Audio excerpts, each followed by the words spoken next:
Hello YouTube, it's Brother Gerald, and today I wanted to talk about women's liberation. And the point of liberation means that you're being set free from. And what a lot of people don't want to pay attention to is that you're being set free from. And in being set free from, you're being open to being put into bondage, into a new category. And the parallel that I'm going to make is in the Bible. It talks about when the Hebrews were in Egypt, they became slaves to Pharaoh. And this particular Pharaoh didn't really remember how the Hebrews came into contact with Egypt. And ultimately, this Pharaoh puts the Hebrews to work as his slaves. So they're building pyramids, building cities, they're doing all these things for Pharaoh. And Pharaoh became very harsh in dealing with them. And so the cry went out to God by the Hebrews. And we're going to pick up the story where Moses encounters God in the form of a burning bush in the wilderness. And he basically talks to Moses and he says, Moses, I've heard the cry of my people. And I want you to go back to Pharaoh, and you're going to tell Pharaoh that God has heard the cry of his people. And Pharaoh, I want you to let my people go. Set them free. And God didn't just say set them free. He basically said, Moses, you're to go to tell them, or to tell Pharaoh that you're going to set them free so that they can come and serve and worship me. So the implication of the story is that in this physical realm that we live in, we're going to be serving something or someone, or there's going to be some type of service. And God is basically saying that if you're going to be set free from one master, you're going to automatically be opening yourself up to serve a new master.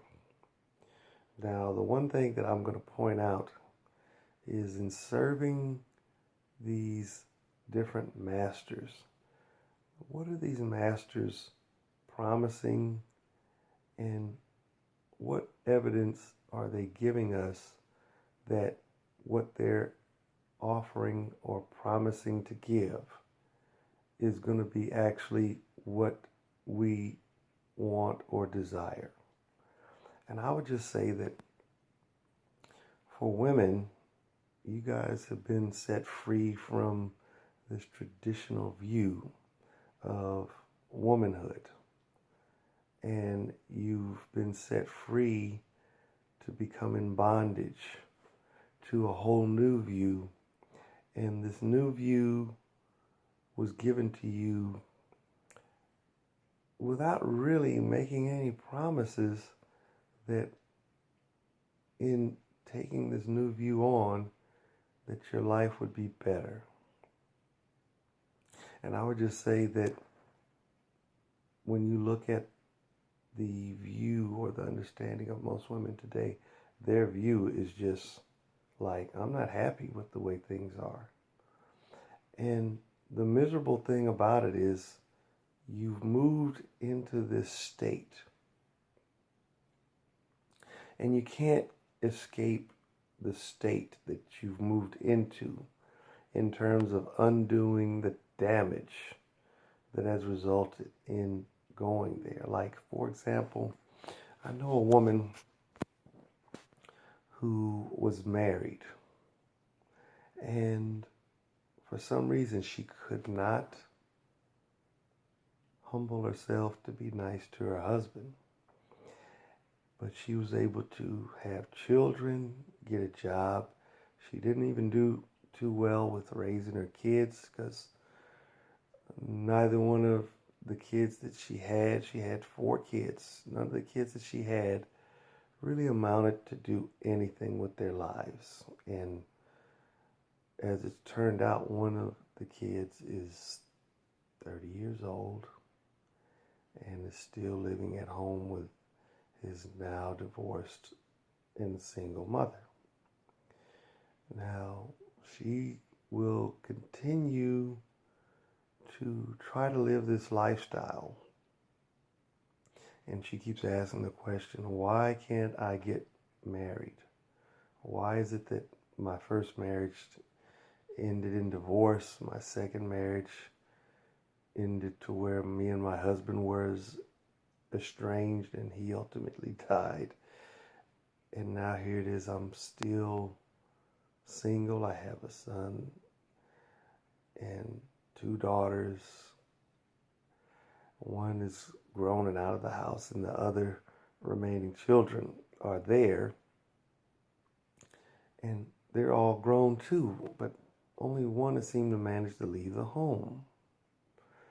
So how is it that these other children can't seem to leave the nest and forge a future that is somewhat independent of their mother? Because the terrible thing about their situation is that there's really no hope for them of escaping living with their mother, in that the careers and the jobs that they have are really not going to afford them the ability to pay rent or to get a car, to have this ideal future that, you know, we look forward to having here living in America.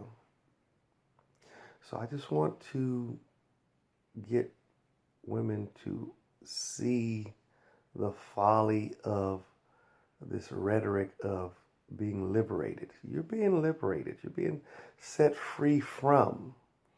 But in being set free from one thing, you're being placed in bondage into a new set of masters. And are these masters worthy of the trust and the hope that, you know, they're implying, in that you don't need to be this way? I would say that they were empty promises, and we were just too dumb and too excited to acknowledge the fact that these things were not going to really give us what we thought they were going to give us. And in doing so, we got to go back and see that the error of our thinking. So with that, this was just kind of something I want women to think about, in terms of them understanding, you know, that, hey, you guys really need to think and review, because this is just idiotic what I see. You know, I'm right now going through a divorce. And to me, my wife hates the fact that I call her typical. But she's very typical in that the pattern of her behavior is what I see most women, if not all. I would say that for me to say all women would give me no hope in finding a woman that would understand that in being a wife, there's certain sets of expectations that go upon you, and those expectations have to be satisfied. And if they're not, there's no real reason why you should have any expectation that the man is going to continue to give you what you expect to receive while being his mate. So, you know, she just is typical in that she wants the autonomy, she wants the freedom, but she doesn't want any of the responsibility that comes along with receiving all of these blessings of being a wife to a man. And to me, we need to understand what marriage is all about. And with that, I'm going to depart. Peace to you all.